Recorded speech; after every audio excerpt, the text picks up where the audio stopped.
Se você puder abrir a sua Bíblia,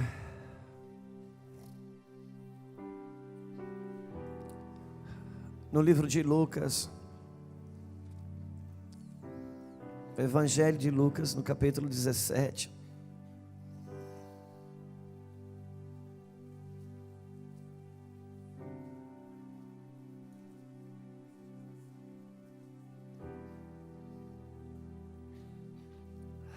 Deus.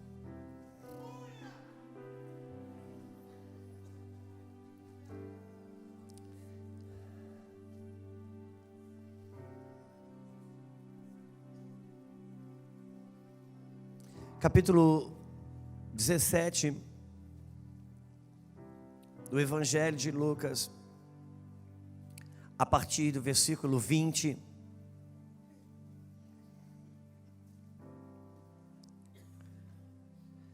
Diz assim: E interrogado pelos fariseus sobre quando havia de vir o reino de Deus, respondeu-lhe e disse: o reino de Deus não vem com aparência exterior. O reino de Deus não vem com aparência exterior. Jamais será visto no Facebook, jamais será visto no YouTube, jamais será visto em outdoor, jamais será visto nas fotos, porque o reino de Deus, ele não vem com aparência exterior. Nem dirão, ei-lo aqui, ou ei-lo ali. Porque eis que o reino de Deus está entre vós. Naquilo que não é visível, naquilo que não é perceptível. A pastora Grimares estava ensinando na casa de recuperação, e ela estava falando sobre a invisibilidade social. Estava falando sobre a invisibilidade social. Aquelas pessoas que são socialmente invisíveis. Aquela pessoa que faz a limpeza do prédio, e a gente entra e sai todo dia do prédio e não a vê, não a cumprimenta, não a percebe. Mas lá um dia a gente diz: ó, senhora, por favor, derramar alguma coisa que a senhora limpa aqui para mim. A invisibilidade social. E Jesus está dizendo: o reino de Deus, ele é invisível. Não dirão, ei-lo aqui, ei-lo ali. Se ganhou campanha de outdoor, se ganhou holofote, já deixou de ser o reino de Deus, porque Jesus diz, ele não está nisso, ele está entre vós de uma maneira imperceptível. Não há marketing, não está ligado ao marketing, nunca estará ligado à moda, nunca estará ligado à visibilidade provocada ou promovida. O reino de Deus está nas coisas que está entre nós e nós não vemos. Por isso não dirão, ei-lo aqui, roê-lo ali. E a igreja já tentou às vezes dizer, agora é aqui, agora é ali. Versículo 22. Ele disse aos discípulos, dias virão em que desejarei ver um dos dias dos filhos do Filho do Homem, não o vereis. E dir-vos-ão, ei-lo aqui e ei-lo ali. Não vades e nem o sigais. Jesus está dizendo, não se deixe enganar pelas promoções que levam o nome do reino de Deus. Não sigais quando disserem ei-lo aqui, ei-lo ali ou acolá. Porque o reino de Deus está nas coisas imperceptíveis, naquilo que o mundo não promove. O próprio apóstolo Pedro, ele teve uma experiência. Os discípulos tiveram uma experiência de entender um pouquinho disso. Um dia foram questionados, Jesus foi questionado por alguns homens que disseram, os discípulos de João Batista jejuam, mas os seus discípulos não jejuam. E Jesus respondeu, poderia jejuar os convidados enquanto os noivos ainda estão, enquanto o noivo ainda está na festa, mas será tirado deles o noivo, então jejuarão. Jesus estava dizendo para aqueles homens o seguinte: hoje, eu, Senhor, o Mestre, estou aqui em carne, em corpo. E se eu vou para lá, Pedro vê e vai atrás. Se eu venho para cá, Pedro vê e vem atrás. Não tem necessidade deles jejuarem, porque eu não morri e ainda não ressuscitei. Eu não venci a morte e ainda não dei ao homem a condição dele nascer de novo, para perceber as coisas espirituais. Então não tem necessidade que ele jejua hoje, porque hoje ele me vê com os olhos físicos. Eu vou para lá e eles me veem, eu venho para cá e eles me veem. Mas vai chegar um dia em que o noivo vai ser tirado. Jesus diz: um dia eu vou morrer, vou ressuscitar e vou ser arrebatado. E nesse dia Pedro não me verá mais dessa forma. Por isso ele vai jejuar. Para jejuar, por quê? Porque a partir daí, seus olhos para me ver não são mais os olhos físicos que hoje me vê. A partir daí do novo nascimento, seus olhos estão aqui, seus ouvidos estarão aqui. Então ele jejuará, e quando disserem: ei, Cristo está aqui, ei, Cristo está lá, e ele vai dizer: não, não está aqui nem lá. Agora eu o vejo espiritualmente, os meus olhos são outros. O mundo não pode comunicar, não são com os olhos físicos e ouvidos audíveis que vamos perceber o Cristo, porque não são mais esses olhos e esses ouvidos que podem perceber o reino. Agora são ouvidos e olhos espirituais, porque não está mais aqui, agora está aqui. Por isso que todo movimento que celebra o mover do ouvir e dos olhos e coisas do gênero, ele precisa estar sobre inspeção. Por quê? Porque hoje é aqui. Quando a Bíblia diz que a unção que está em vós permanece em vós, e não tendes necessidade de que vos ensine qualquer coisa. Você já parou para pensar nisso? Está escrito que tem uma unção dentro de mim e de você, que te ensina todas as coisas, de maneira que você não precisa aprender com ninguém. Seria isso uma contradição se ele mesmo levantou na igreja os mestres? Porque está escrito: ele deu um para apóstolos, outro para profetas, outros para mestres, e outros para pastores e evangelistas. O apóstolo João, ele não estava anulando o ensino da igreja. Ele não estava anulando os ensinadores da igreja. Ele não estava anulando os mestres da igreja. Ele estava dizendo: agora tem uma unção aqui dentro de você, que eu coloquei. Se você cultivá-la, se você ativá-la, quando um ensinador abrir a boca, uma luz vai acender e dizer: recebe, é meu. Ou então diga: não recebe, não é meu. Não se trata de anular os ensinadores. Se trata de cultivar. Porque o reino é imperceptível. Ou melhor, invisível. Imperceptível é algo que você não percebe. Invisível é algo que você não vê com os olhos físicos. Então não é imperceptível, é invisível. Amém? Se continuarmos o texto, vai dizer assim, versículo 24: porque como um relâmpago ilumina desde uma extremidade do interior do céu até a outra extremidade, assim será também o Filho do Homem no seu dia. Mas primeiro convém que ele padeça muito e seja reprovado por esta geração.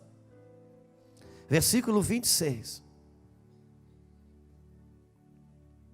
Agora Jesus vai falar de um cenário que estará instalado por ocasião da sua vinda. Jesus agora, ele vai relatar para nós um cenário, que será o cenário social, que vai estar instaurado ou instalado na ocasião da sua vinda. E isso aqui são palavras dos próprios mestres, quando ele foi interrogado ou indagado como seria o tempo do fim. Versículo 26. E como aconteceu nos dias de Noé, assim será também nos dias do Filho do Homem. E ele vai dar, agora no próximo versículo, uma pista, uma palha, uma dica, para a gente se aperceber, para que as pessoas inteligentes espirituais pudessem ter um termômetro, uma espécie de um mapa, para compreender os dias do Senhor. Versículo 26. E aconteceu que nos dias de Noé, assim será também, e como aconteceu nos dias de Noé, assim também será nos dias do Filho do Homem. Comiam e bebiam, casavam-se e davam em casamento, até o dia em que Noé entrou na arca, e veio o dilúvio e consumiu a todos. Como também, da mesma maneira, aconteceu nos dias de Ló. Comiam, bebiam, compravam, vendiam, plantavam e edificavam. Mas o dia que Ló saiu de Sodoma, choveu do céu fogo e enxofre, e consumiu a todos. Versículo 30, assim será no dia em que o Filho do Homem se manifestar. Então Jesus ele está falando a respeito dos finais do tempo, da manifestação dos finais do tempo. E ele diz, será como nos dias de Noé, e será de igual modo, da mesma maneira, como nos dias de Ló. Jesus, para a gente não ficar perdido, Jesus dá mais ou menos um panorama de como seriam esses dias. E ele faz ressalva de alguns pontos que determinavam a característica daqueles dias. Ele fala aqui de algumas, ele pontua algumas coisas que seriam os sinalizadores, os balizadores da vida social, da geração que viveria na carne o tempo do fim. Então ele fala, será como nos dias de Noé, será como também nos dias de Ló. E ele vai falar como que nos dias de Noé, vai dizer que era um tempo que as pessoas compravam e vendiam. Vai falar de um tempo onde o comércio, a volúpia do comércio, seria uma marca forte e determinante daqueles dias, ou desses dias, que o comércio seria desenfreado, quer pagar quanto, quer pagar quando, era uma coisa louca. Você lembra de um tempo que você ia na farmácia só para comprar remédio? Farmácia era lugar de remédio. Você lembra de um tempo que posto de gasolina era um lugar só de gasolina? Quantos lembram? Quem está bastante tempo na terra aqui, assim como eu. A gente ia num posto de gasolina só para comprar gasolina. Hoje, quando você para na bomba de gasolina, que os filhos olham para a loja de conveniência, você já tem que fechar o olho. E de repente você se vê seduzido, manietado, a ter que comprar coisas, e sai de lá com pipoca, com picolé, com refrigerante. E se não bastasse, você atravessou a cidade inteira para ir naquele posto que é 30 centavos mais barato o litro.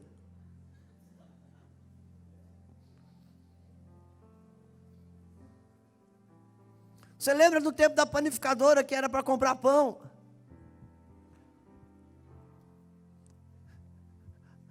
Jesus fala que era um tempo que eles compravam e vendiam. Quando a Bíblia relata a respeito da queda de Lúcifer, fala que ele caiu pela multidão dos seus comércios.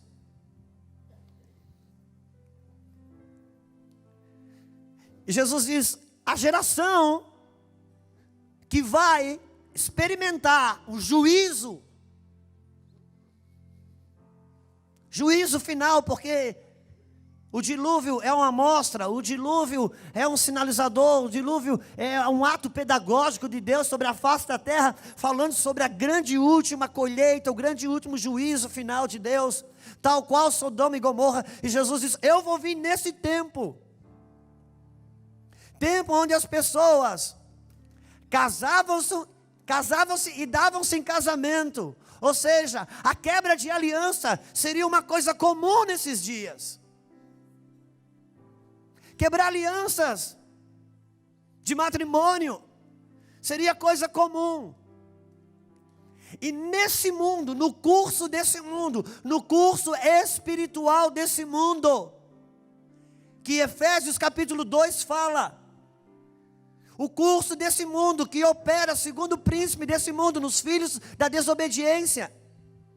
Nesse curso desse mundo, existe uma lei, que tudo que vai tornando-se comum, vai tornando-se também normal. Vou repetir isso. Existe uma lei espiritual no curso desse mundo. O que é um curso? É um fluxo, como que de um rio.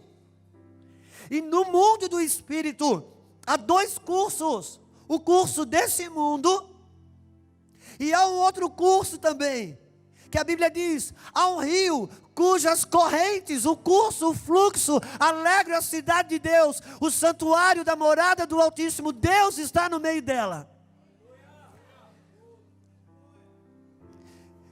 Então, ou eu estou no curso desse mundo, ou eu estou no curso, no rio cujas correntes alegram a cidade de Deus.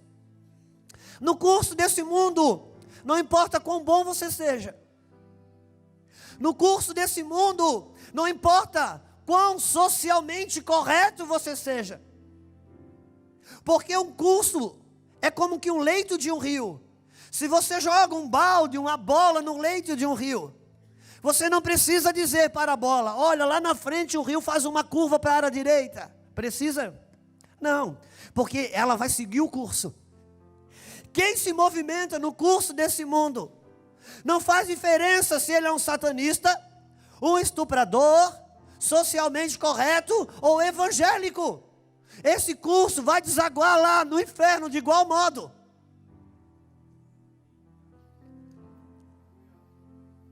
Porque está no curso desse mundo.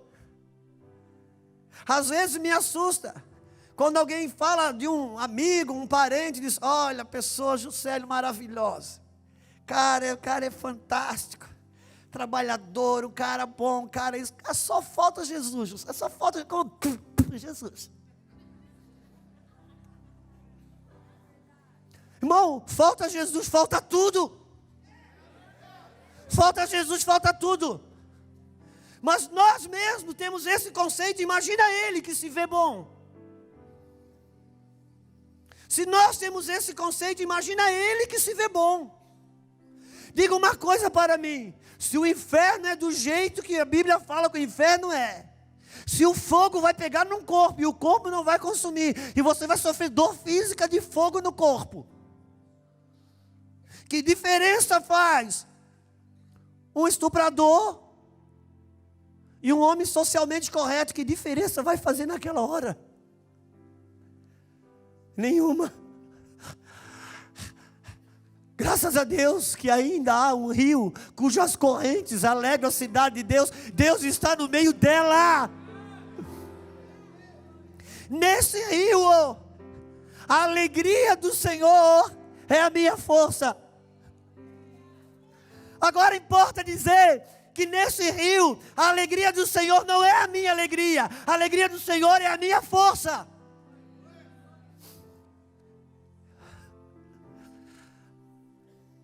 Porque a alegria dele é a minha força, não é a minha alegria.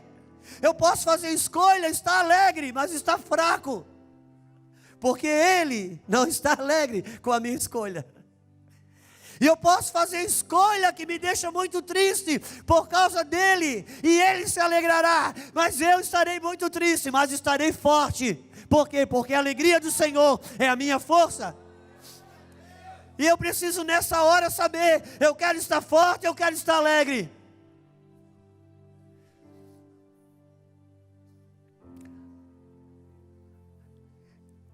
Jesus diz: será como nesses dias, dias de muito mercado, de muita compra, de muita venda, de muita correria, de muita volúpia, aonde as alianças de matrimônio serão quebradas, sem nenhum pudor, sem nenhum critério.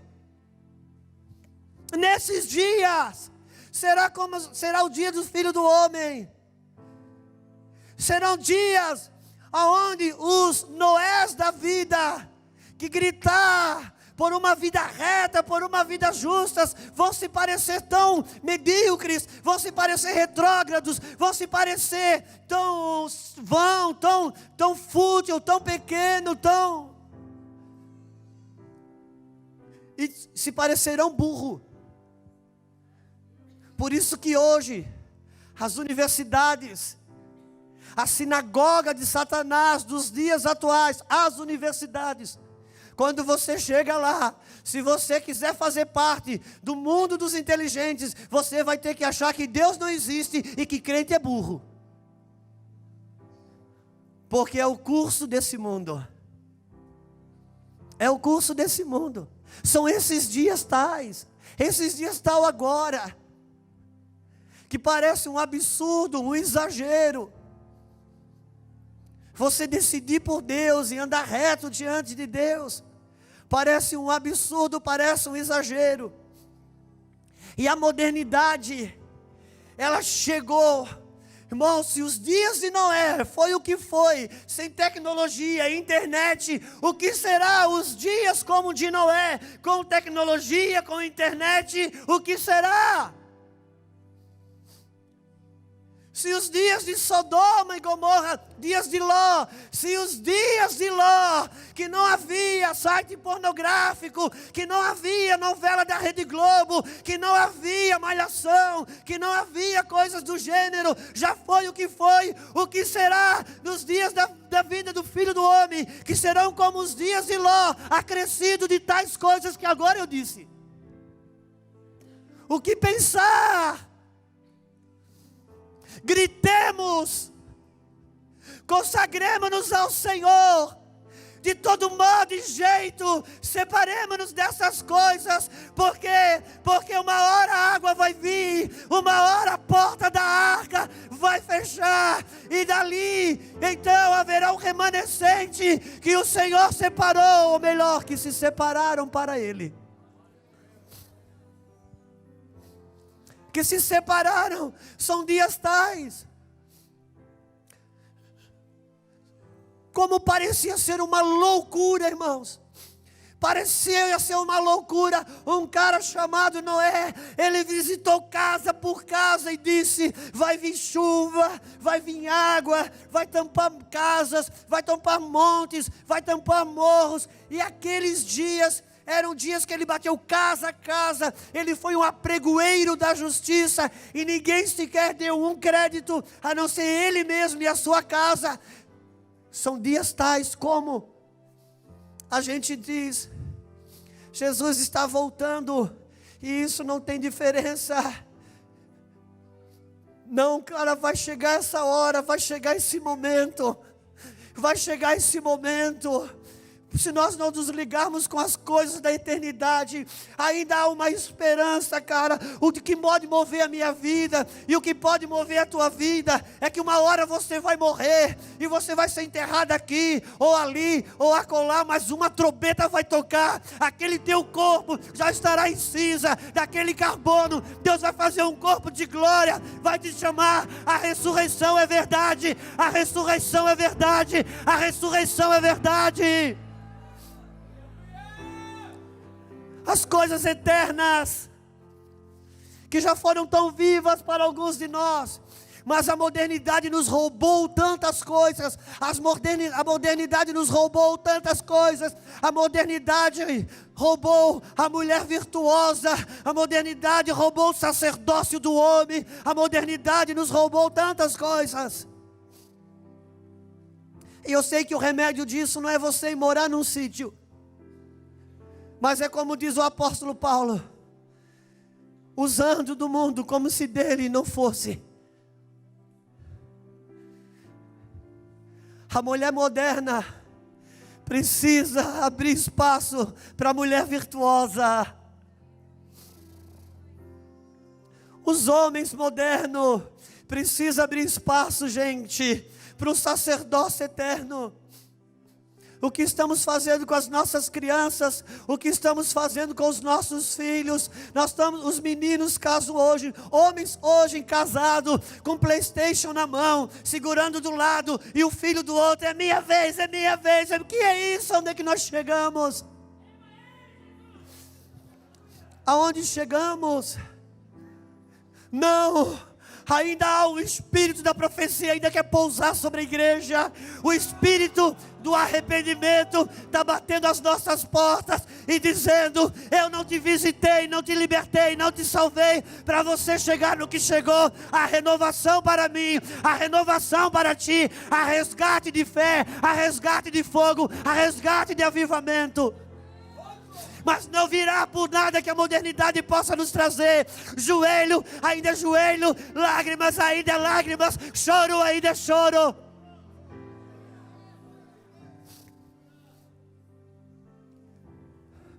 E o Senhor está nos chamando a esse lugar. Será como nos dias de Ló, será como nos dias de Noé. Um cenário está aí. O cenário está igual, como nos dias de Ló, dias de sodomia, dias de imoralidade, dias de prostituição, e o espírito da imoralidade, ele forçou a barra. A internet não pediu licença para entrar na nossa casa. Não nos treinaram para a internet, não nos educaram para recebê-la, não nos ensinaram sobre a sua entrada, mas ela já entrou, ela já chegou, e ela chegou para tomar a geração, não você. Ela chegou para roubar a tua geração. Por quê? Porque você não consegue entender 20% daquilo que o adolescente entende sobre ela, enquanto você acessa uma coisa ou outra ali, a respeito de Facebook ou coisa do gênero. Nossos adolescentes têm cortado os pulsos, feito pacto de sangue, têm feito sexo virtual aos 12, aos 11, aos 13, e nós não temos noção de quanta proporção isso se tomou. Mas em nome de Jesus Cristo, Senhor, eu clamo pelo sangue do Cordeiro, eu clamo pelo sangue do Cordeiro, eu clamo pelo espírito de arrependimento, eu clamo que o Senhor venha sobre nós. Perdemos o controle e chegamos num cenário muito propício, porque agora não temos mais o que fazer, ou nos rendemos, choramos, e o Senhor virá. Ele virá. Não tem ninguém bom nisso, não tem ninguém puro nisso, não tem ninguém santo nisso. Somos todos debaixo do mesmo ataque, todos debaixo da mesma contrariedade. Só nos resta uma coisa, a saber que Deus não mudou. Se o meu povo, que se chama pelo meu nome, se humilhar, orar, deixar os seus maus caminhos, Ele virá, Ele virá. Ele não vai vir perdoar, Ele não vai vir perdoar. Perdoar, Ele já perdoou. Ele vai sarar, Ele vai sarar, Ele vai sarar a nossa terra. Ele vai sarar a nossa terra. Ele vai nos curar. E então começaremos os concertos, marido com esposa. Começaremos os concertos, pai com filho, mãe com filha. Então chegaremos ao irmão do lado e começaremos os concertos. Então chegaremos à igreja, nos líderes, e faremos concertos. E quando Deus vê o seu povo se consertando e olhar para a iniquidade da terra, Deus vai mover o seu braço. Deus vai mover, irmãos, Deus vai mover o seu braço. Porque é um Deus tão grande e tão forte. Para nossa sorte, tem uma fraqueza, e essa fraqueza chama-se eu e você.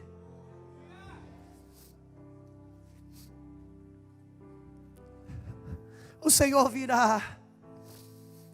Não vai ser por meio da modernidade, não vai ser por meio de tais coisas, não vai ser por meio de mudar o outro, não vai ser por meio de mudar o outro. Vai cair um batismo de arrependimento sobre nós. E quando alguém chega perto de você e diz: irmão, o que você acha de mim? Cara, de você eu não acho nada, mas de mim tenho visto tanta coisa ruim, tanta coisa feia, me ajuda. Me ajuda. Dias de Sodoma, o cenário está aí, ele vai vir. A pergunta é se eu vou estar do lado de dentro ou do lado de fora da arca. Nós precisamos nos ater às profecias. Eu estou me rendendo aos profetas, porque eu sou pastor. Eu sou pastor. Eu não sou bom na leitura dos tempos, mas os profetas estão dizendo, nós estamos vivendo dias, tal qual, que nós precisamos nos arrepender. Eu não sei ler o tempo, mas como pastor, eu posso dar crédito ao profeta que lê o tempo, e usar o acesso que eu tenho no coração da ovelha e dizer: arrependamo-nos, porque o Senhor quer nos sarar.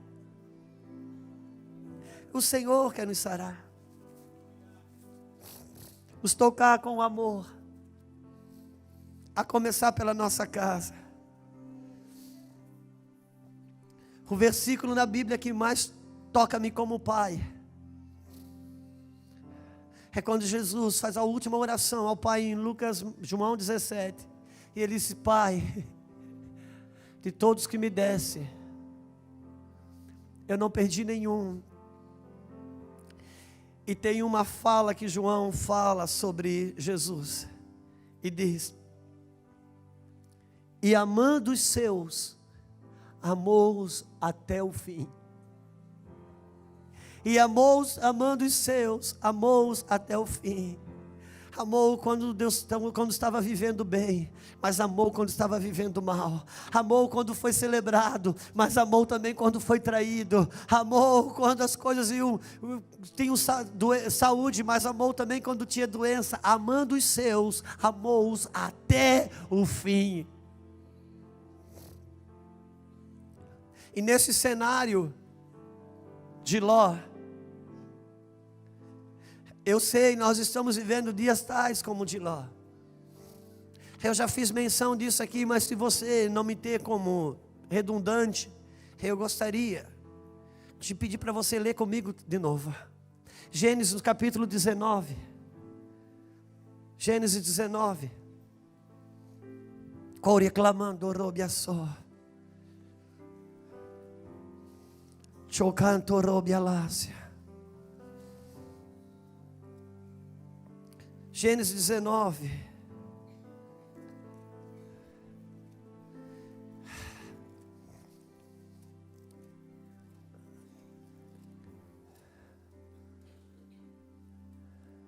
Gênesis 19.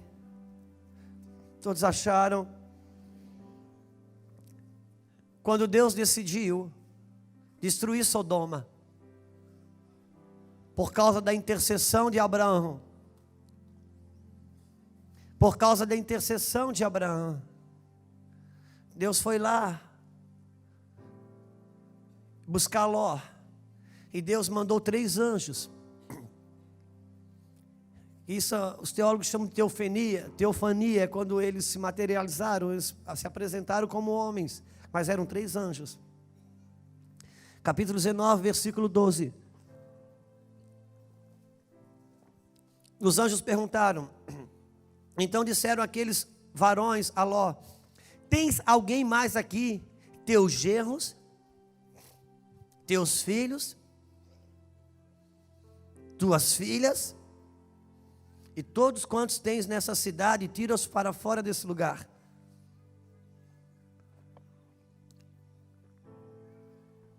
Versículo 13. Porque nós vamos destruir esse lugar, porque o seu clamor tem engrossado diante da face do Senhor, e o Senhor nos enviou a destruí-lo.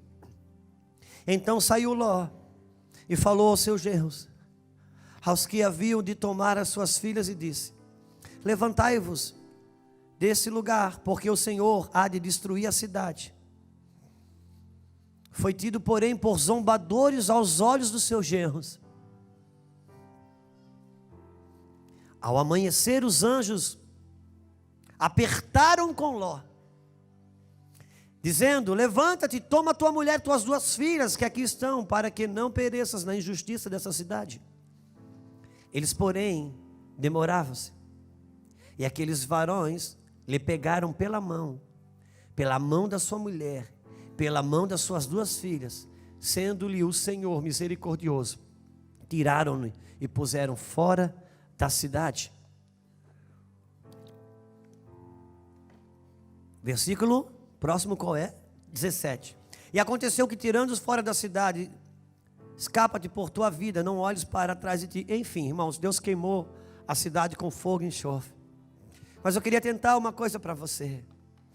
Quando a Bíblia fala sobre nos dias de Ló, está falando nos dias de vida, de prazer, ênfase no prazer, no entretenimento e na imoralidade. Dias de lesbianismo, de homossexualismo, de prostituição, de pornografia. E quando os anjos chegam para visitar Ló, eles dizem: cara, pega tua família, pega os teus genros, filho, esposa, enquanto tu conseguisse nessa cidade, vem rápido, sai desse lugar, porque Deus vai queimar isso aqui com fogo e enxofre. Ló ouviu a palavra. Sabe o que Ló fez? Ló foi dormir, deixou para ir no outro dia. No outro dia, os anjos acordaram cedo. Acordaram Ló. E disse: Ló, vamos. A Bíblia diz que Ló, eles apertaram Ló, vamos. Ló disse: vamos, mas foi tomar café primeiro. Ele foi tomar café. Por último, quando os anjos viram que não ia ter jeito, eles mesmos pegaram nas mãos de Ló, da sua esposa, das filhas, e saíram correndo.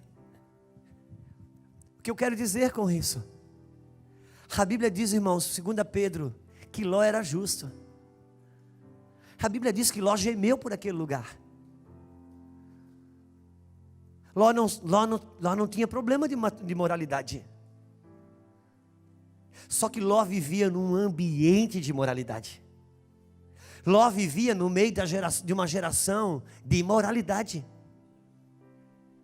E quando o anjo chega, quando o divino chega, quando as coisas do Espírito chegam, convidam ele a se mover, ele não tem mobilidade, ele não tem reação, ele não tem start, ele não consegue se mover. Por quê? Por causa do peso da imoralidade do ambiente. Embora ele não usasse da imoralidade. Irmãos, quem aqui tem mais de 10 anos de fé? Levante a mão, por favor, me ajuda. Você tem mais do que 10 anos de fé. Certamente você conhece mais Deus hoje do que já conheceu um dia. Certamente você hoje tem uma fé muito mais estruturada do que já teve um dia. Certamente você tem o seu entendimento hoje estabelecido em coisas maiores do que já teve um dia. Agora eu te pergunto, está mais fácil orar hoje ou há 10 anos atrás? Está mais fácil jejuar hoje ou há 10 anos atrás? Então tem alguma contradição? Será que você deixou de amar Jesus? Será que você deixou de ser fiel? Não, querido, você vive num ambiente de Sodoma e Gomorra. Ainda que você não se relacione com a moralidade, o peso dela te rouba o ímpeto da guerra, da reação para as coisas do Espírito. O anjo falava e Ló entendia, mas não conseguia reagir. Irmãos, quantas pregações, quantas ministrações você ouviu e entendeu e saiu daqui convicto que na segunda-feira seria diferente e ela deixou de ser. Por quê? Porque você não tem compromisso com a palavra? Por quê? Porque você não tem compromisso com Deus? Não, querido. Um ambiente de moralidade rouba a mobilidade espiritual. Não estamos falando de quem está no pecado da imoralidade. O próprio ambiente dessa geração, por si só, pesa. Deixa eu dizer uma coisa para você.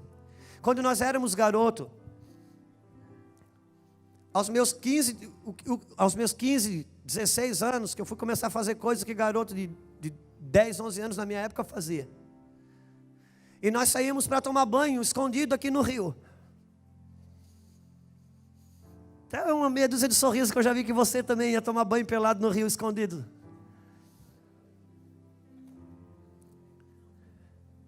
Só que nós íamos também tomar banho na praia. Banho de mar. E havia uma diferença. Quando a gente tomava banho no mar, né, lá, 3, 4 braçadas, você vai lá na frente. Quando você toma banho no rio, não. O rio é pesado. Quando eu chegava no mar, eu não era o melhor nadador, eu era o mesmo.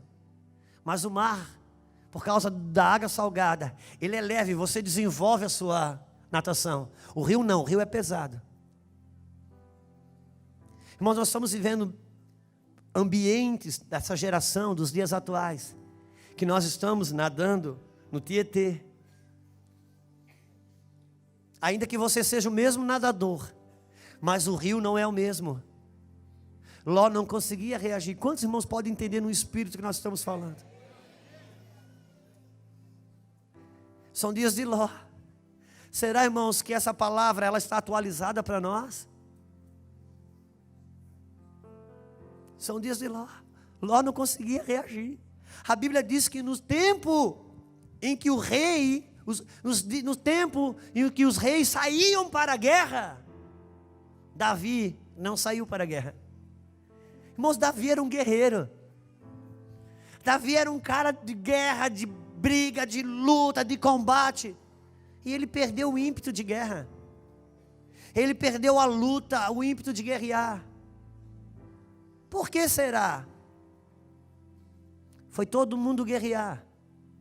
Ele ficou em casa. A Bíblia relata que ele foi nos terraços da casa.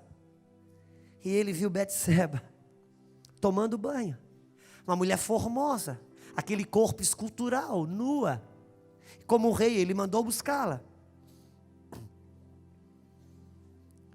O ímpeto de guerrear foi embora.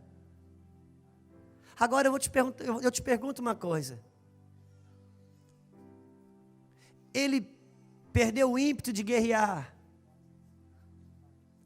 Você poderia me dizer que não foi por causa da mulher, porque primeiro ele deixou de guerrear para depois ver a mulher. Irmão, se você me permite, não está na Bíblia. Vou te falar das coisas do meu espírito.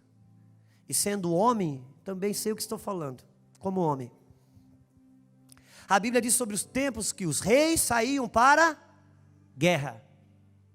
Davi espera o tempo da guerra chegar. Chegou o tempo da guerra, o que acontece?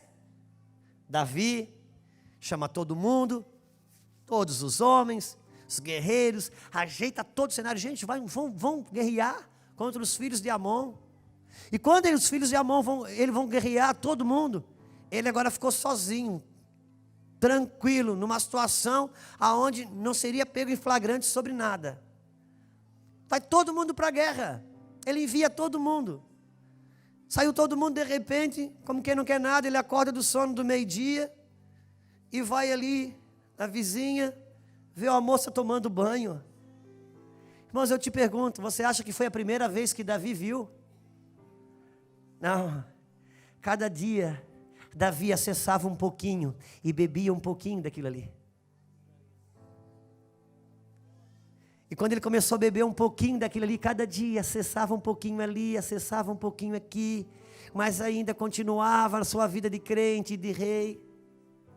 E aquilo aos poucos foi roubando o ímpeto de guerra. Agora ele já tinha uma outra habilidade, a habilidade de mandar os outros guerrear enquanto que ele ficava. Ele organizou tudo, irmão. Ele organizou tudo. Quando ele mandou todo mundo e ele foi. Ele já vinha bebendo daquilo ali. E a imoralidade rouba o ímpeto da guerra, de você reagir para as coisas do Espírito. Por isso que o Senhor quer nos tirar desse lugar.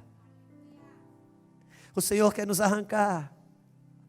E foi tão interessante que quando ele tenta conseguir um álibi através de Urias, que ele chama a mulher, o marido dessa mulher, quando ela fala, eu estou grávida. Ele chama o marido da guerra e diz, olha, vai deitar com a sua mulher. E aquele Urias fala uma coisa que nem ele soube que falou aquilo, porque não foi ele, foi Deus falando. O próprio Urias, o marido da mulher que deitou com Davi, disse, pela tua vida e pela tua alma, ó rei, não deitarei com a minha esposa. Era Deus na boca de Davi, dizendo: Davi, porque eu te amo e não desisto de ti, eu não vou deixar você ter um álibi. Eu vou te expor, mas eu vou te sarar. Eu vou te expor, mas eu vou te levantar de novo. Eu vou te expor, mas eu vou te curar. Pela tua vida e pela tua alma. Porque um cenário, irmãos, de imoralidade rouba o ímpeto. Quantos estão comigo? Alguns de nós já vencemos coisas fortes. Você sabe a vida de Sansão. Ele bebia um pouquinho com Dalila, e aquilo levava ele a um sono espiritual. E quando eles amarravam ele, e quando os filisteus vinham pegá-lo, a Bíblia diz que ele rasgava, ele arrebentava a corda como quem rompe um fio de cabelo. Ele conseguia se mover ainda para a guerra. Ele ia lá, bebia um pouquinho, dormia, estava no sono espiritual, mas daqui a pouco conseguia pregar ainda, daqui a pouco ainda conseguia orar, daqui a pouco ainda conseguia ser marido, ainda conseguia, mas ia lá, bebia mais um pouquinho, caía no sono, acordava, olha os filisteus, a consciência batia, ele acordava, meu Deus, o que eu estou fazendo? Ele rompia e conseguia, e ele foi levando aquela vida, até que um dia, num desse sono, ele entregou o segredo da força dele, entregou o segredo, e quando ele entregou o segredo, disseram: ei, os filisteus. Está escrito assim na Bíblia. E Sansão falou consigo mesmo: como das outras vezes, vou arrebentar essa corda. E quando ele foi arrebentar, não deu mais. Não deu mais. Porque ele foi bebendo um pouquinho cada dia. Ainda que já tivesse. Irmãos, e Sansão, Deus deu a ele o que ele precisava. Um dia ele pegou um leão, irmãos, matou, rasgou no meio. A Bíblia diz que Sansão, quem já assistiu aquele canal de animal, eu gosto daquilo. Quando eu vejo um leão atacando um búfalo, uma coisa, eu fico impressionado com a força de um leão. Sansão rasgou naquele no meio. Ele caiu morto ali. Ele foi beber um pouquinho com Dalila, lá nos filisteus. Quando ele volta, ele encontra o leão morto e chama a atenção que tinha abelhas, tinha pousado ali, formada ali uma colmeia de abelha que tinham feito mel. E ele pegou e experimentou um pouquinho de mel ali. Só que aquilo custou caro, por quê? Porque ele era nazireu de Deus, consagrado, não podia tocar em defunto. Na verdade, Sansão foi experimentar um pouquinho de mel no leão que ele já tinha lutado, e Deus deu poder para ele vencer. Não volte para experimentar um pouquinho de mel no leão que você lutou e Deus já lhe deu vitória. Porque isso rouba o ímpeto de guerra. Sabe o que aconteceu? Ele foi acabar como escravo dos filisteus, rodando uma moinha. No palácio dos filisteus, rodando uma moinha, cego. Furaram os olhos dele, ele agora cego e sem força. Cego. E ali ele cumpriu a profecia, porque Deus não perde a sua palavra. Mas ali Sansão cometeu a sua última loucura. Sansão disse: Deus, por favor, me devolve a força. Por favor, me devolve o cabelo. Que eu morra junto com eles, mas me devolve a força. E Deus devolveu o cabelo, devolveu a força. E Sansão, cego agora, forte, ele derrubou, matou todos os filisteus, mas morreu junto.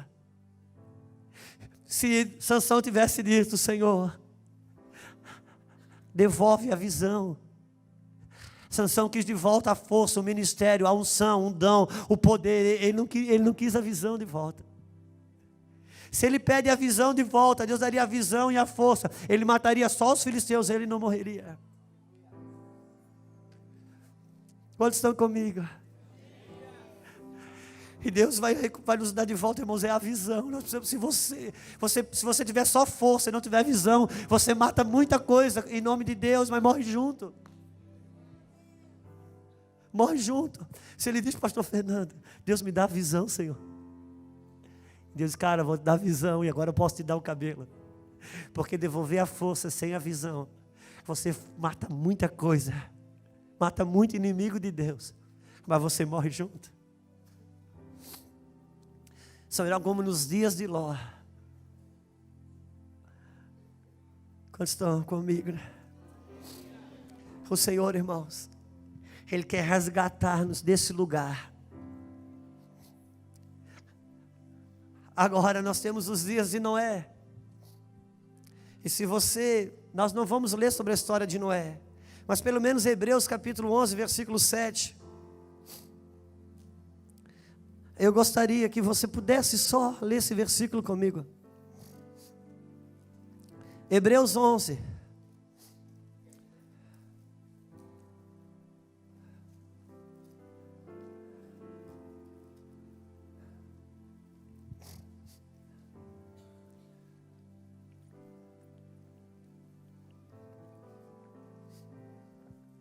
Hebreus 11.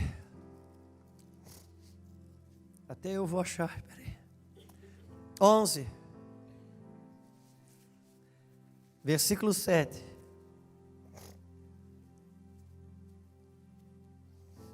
Diz assim, vou esperar você achar. Hebreus 11.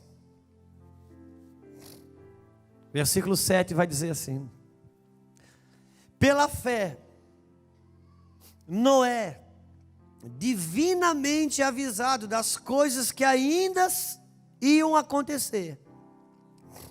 Outra tradução: Noé, divinamente avisado das coisas que ainda não se viam, temeu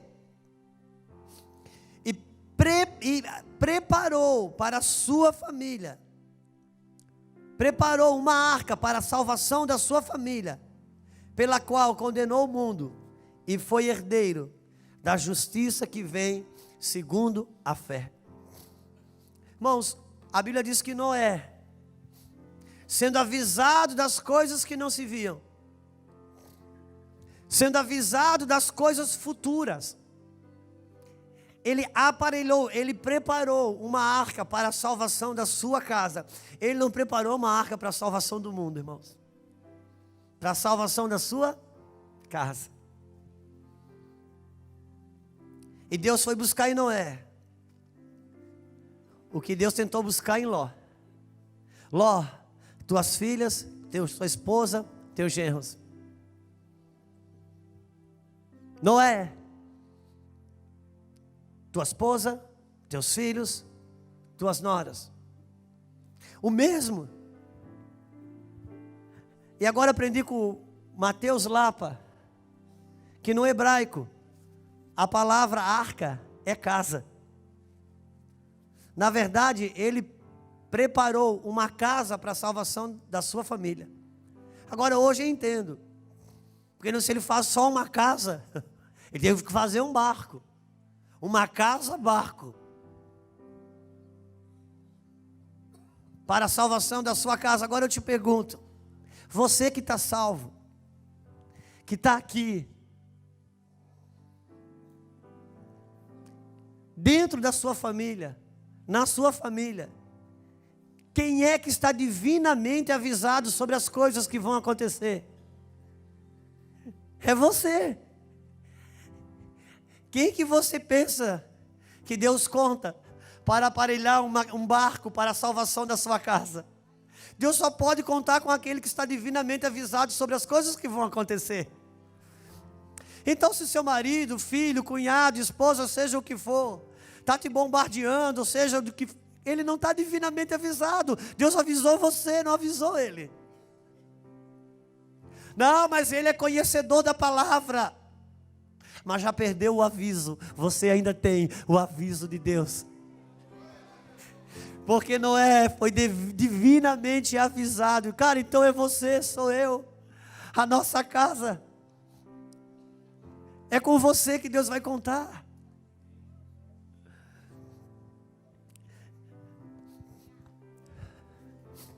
Agora eu quero encerrar colocando um paralelo. Eu estava rindo aqui quando eu falei que quero encerrar por causa do horário. Você não está acostumado a ir embora cedo aqui não, né? Eu gostaria de fazer o paralelo desse cenário, irmãos, porque nós estamos vivendo dias de Noé e dias de Ló. E eu preciso saber aonde eu estou dentro desse cenário. Eu gosto do pastor Júnior quando ele fala a respeito de Malaquias, quando diz que o grande dia do Senhor. O dia do Senhor, a Bíblia diz que ele será maravilhoso e terrível. Como que uma coisa pode ser maravilhosa e terrível ao mesmo tempo? Depende do que cenário você vai estar inserido. Porque vai ser maravilhoso para uns, mas vai ser terrível para outros. Dependendo. Aquele dilúvio foi maravilhoso para a família de Noé, mas foi terrível para quem estava do lado de fora. Mas a gente tem Ló, uma certa depreciação por Ló. Porque Ló foi visitado no campo da imoralidade. Ló teve incesto com a sua filha.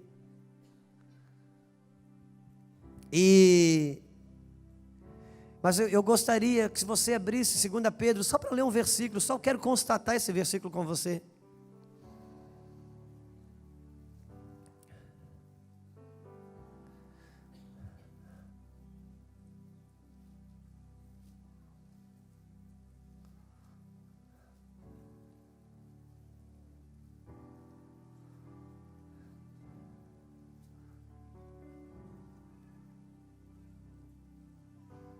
Deixa eu achar também.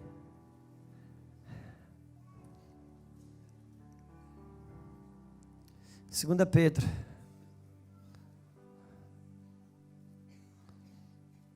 Capítulo 2, versículo 7. Eu achei. Achei no meu indicador aqui.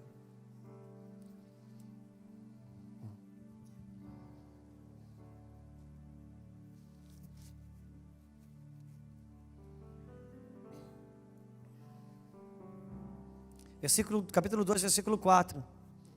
Porque se Deus não perdoou aos anjos que pecaram, mas havendo-os lançado no inferno, os entregou às cadeias da escuridão, ficando reservado para o juízo, e não perdoou ao mundo antigo, mas guardou a Noé, pregoeiro da justiça, com mais 7 pessoas ao trazer dilúvio sobre o mundo dos ímpios, e condenou a subversão das cidades de Sodoma e Gomorra, reduzindo as cinzas, pondo-as para exemplo aos que vivessem impiamente, e livrou o justo Ló, enfadado da vida dissoluta dos homens abomináveis. Veja que Ló, irmãos, Ló não concordava com aquela vida imoral.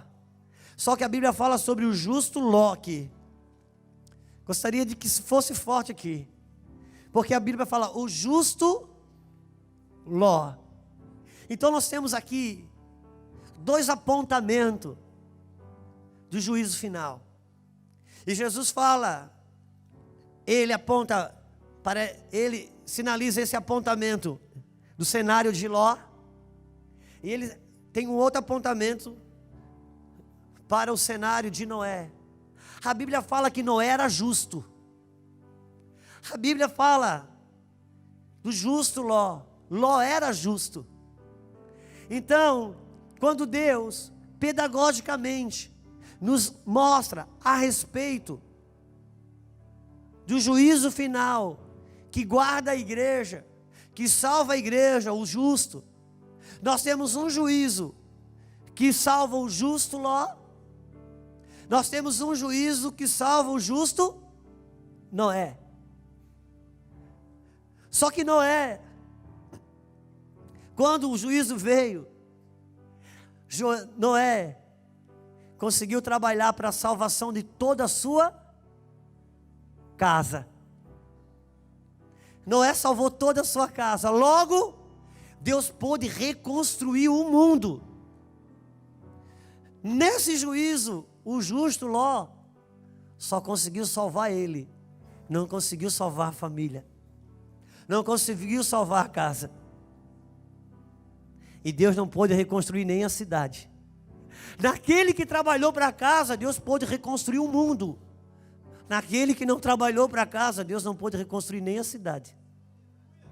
Irmãos, se nós não trabalharmos para a família, nós não conseguimos reconstruir nem a cidade.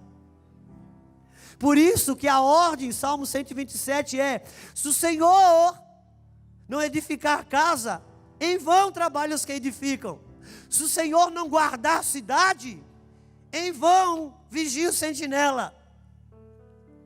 E nós queremos falar sobre justiça social para salvar a cidade, mas a ordem de Deus é que primeiro é a casa, depois a cidade. Então nós vamos trabalhar pela família. Em tempos de Noé, em tempos de Ló, irmãos, que a briga é tão terrível, a ideologia do gênero e coisas desse tipo. Só que o que me assusta não é o que se move fora da igreja, o que me assusta são as coisas que ainda se movem em nosso meio. Por isso o Senhor vai nos visitar com favor, com graça, ainda que doa. Nesse cenário, que tipo de justo você está? Em qual cenário? O justo que está trabalhando pela sua casa, e Deus pode recomeçar algo com você, ou o justo que salva só você, e não trabalha para a sua casa. Por isso, irmãos, nós podemos sofrer, nós temos situações que aconteceu conosco que nós não escolhemos, tem situações, cada um tem a sua história, seja que for o quadro que no aspecto do campo familiar eu me encontro hoje, mas a bandeira da família eu preciso continuar levantando. Nós precisamos continuar levantando a bandeira da família.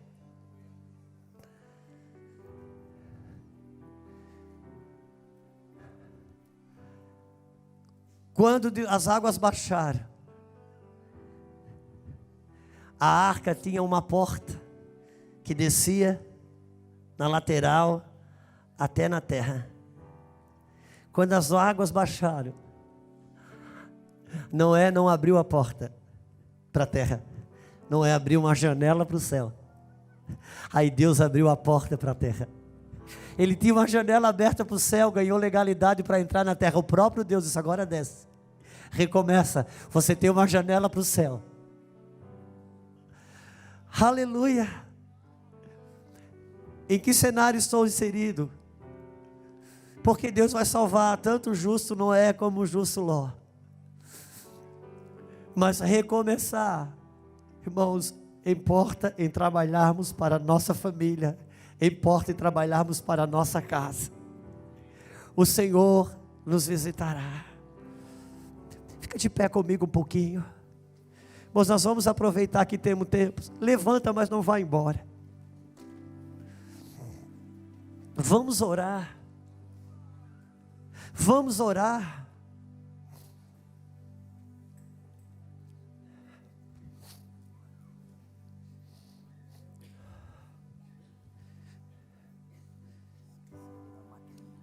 Deus está, o Senhor está apontando.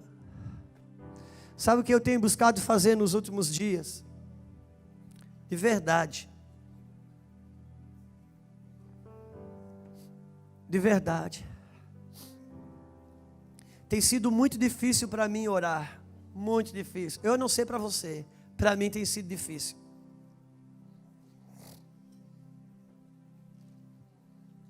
Então, eu tenho segurado na barra das pessoas que estão orando. Estou segurado, me unindo a pessoas que oram. Me juntando a pessoas que estão... Irmão, quando a gente não está muito bem... E eu sei, porque é o efeito do carvão. Não é assim que você move. O que é fazer um fogo alto? Ele não começa incendiando todo o carvão, não. Ele se concentra em 2, 3 pedrinhas daquela e mete fogo ali. O povo vai pegando o outro, vai encostando. Está sem fogo, encosta quem está com fogo. Se você encostar com quem está com os mesmos problemas que o seu, pouquinho que você tem, você perde. E seja sincero, diga para o seu amigo, seu irmão, diga: olha, eu te amo, você é uma pessoa maravilhosa, tal, tudo bem, mas hoje nem eu te ajudo, nem você me ajuda. Então é o seguinte, vão dar um ar, nós dois, vão se juntar com quem está aquecido. Vão se juntar com quem está aquecido. Irmão, que isso é humildade, cara. E eu tenho buscado fazer isso. Dar as mãos com quem está orando. Recuperar esses lugares de aquecimento. Porque quando o carvão acende de novo, nossas queixas vão embora. Nossas reclamações, não muda nada, irmão, mas as reclamações vão embora. As queixas vão embora.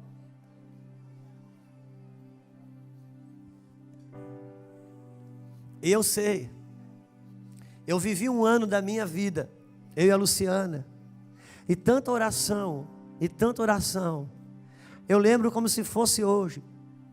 Pessoas entravam na cozinha, quando pisava a porta, dentro da cozinha caiu. Né, Lulu? Entrava na cozinha, caiu. De nada, 9 horas da manhã. Eu disse: Deus, o Senhor ainda é o mesmo. Deus falou: eu sou. Tá bom, então vamos parar por aqui a conversa.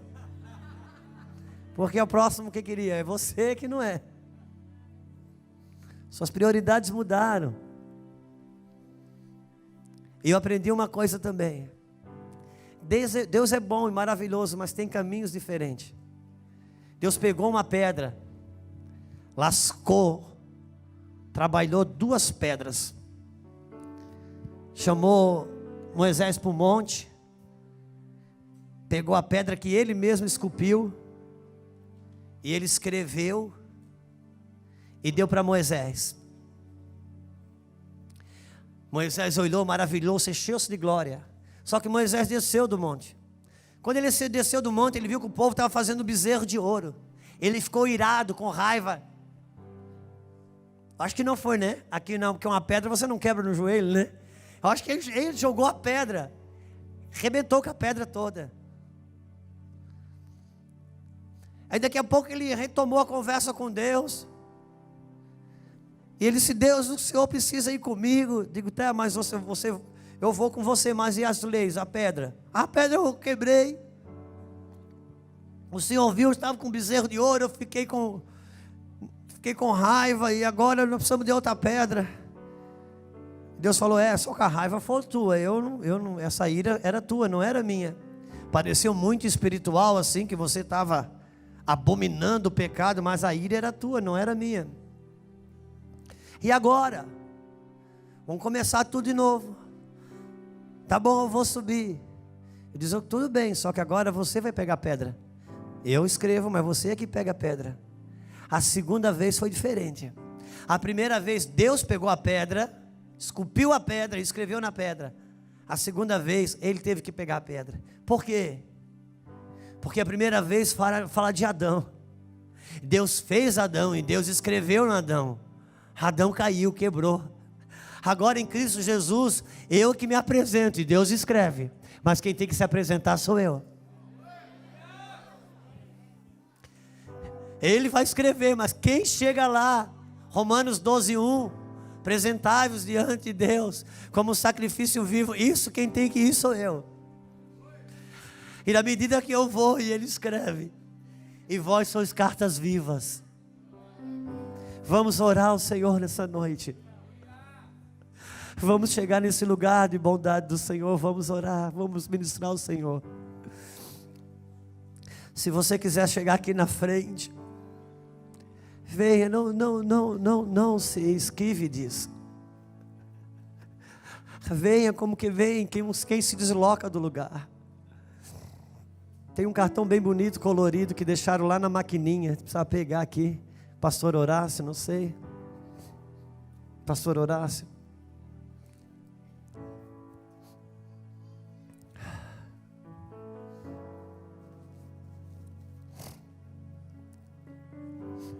Vamos orar ao Senhor. Por inteiro faço tudo, mas vem novamente. Eu mergulho na mirra ardente, mas peço que tua presença aumente.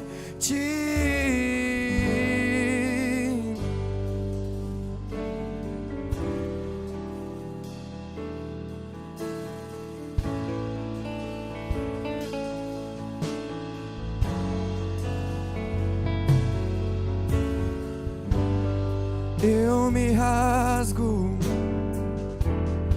por inteiro, faço tudo, mas vem novamente. Eu mergulho na mirra ardente, mas peço que tua presença aumente.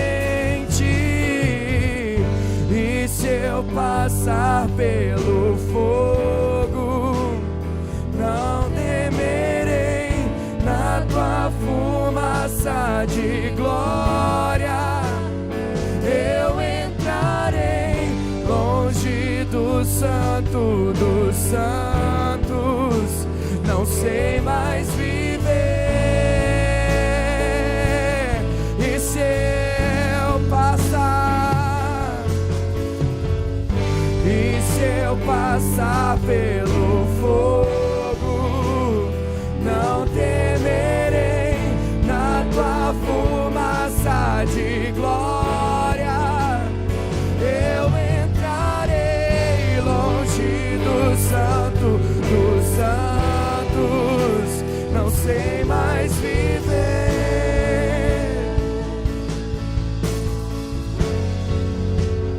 Quem já pisou no santo dos santos, em outro lugar, não sabe viver. E onde estiver, clama pela glória, a glória de Deus. Quem já pisou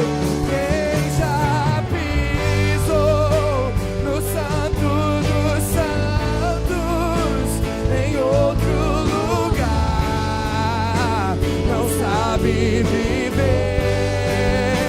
E onde estiver, clama pela glória, a glória de Deus.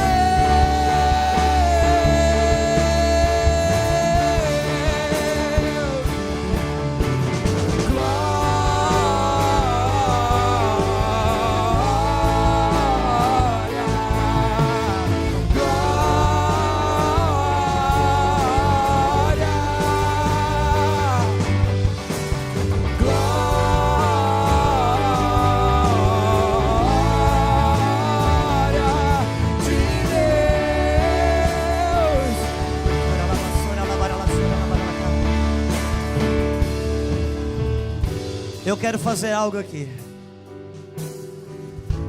Tem algumas pessoas que, quando eu falei sobre essa realidade de que um dia já se moveu, reagiu tão rápido às coisas do Espírito, e hoje é uma pessoa que teme a Deus, que está em Deus, mas sente realmente que as águas são outras. E eu queria usar profeticamente essa alegoria do carvão. Se você entendeu no Espírito, aquela hora eu estava falando e você estava entendendo no seu Espírito, eu queria que você, como uma brasa, como alguém que já foi uma brasa, eu gostaria que você viesse aqui, como quem se junta, dizendo: eu preciso de você também. Nós precisamos se juntar para ganhar o aquecimento de Deus. Eu quero que você tenha liberdade, não tenha vergonha. Eu quero dar liberdade que os pastores orem. Eu gostaria que nos ajudassem em oração. Coloque a sua mão sobre pastores, coloque a mão, libera, transfere. Há poder. O pastor Jacques falava sobre isso. Deus decidiu sermos nós que transferimos. Os irmãos dos jovens, por favor, venham cá, orem, ministrem. Vocês têm queimado incenso por tanto tempo. Vem, Léo, por favor. Vocês têm queimado incenso por tanto tempo. Vem aqui, libere. Você não mexe no ferro antes de meter fogo nele. O martelo vem depois do fogo. Por isso tenha liberdade. Vamos ministrar ao Senhor. Vamos ministrar uns aos outros aqui. Coloque a sua vida diante de Deus. Senhor, Eu estou como um pavio que fumega. Eu quero queimar, eu quero incendiar. Em nome de Jesus. E se eu passar pelo fogo, não temerei, na tua fumaça de glória eu entrarei longe do santo dos santos. Não sei mais viver. E se eu passar, e se eu passar pelo fogo,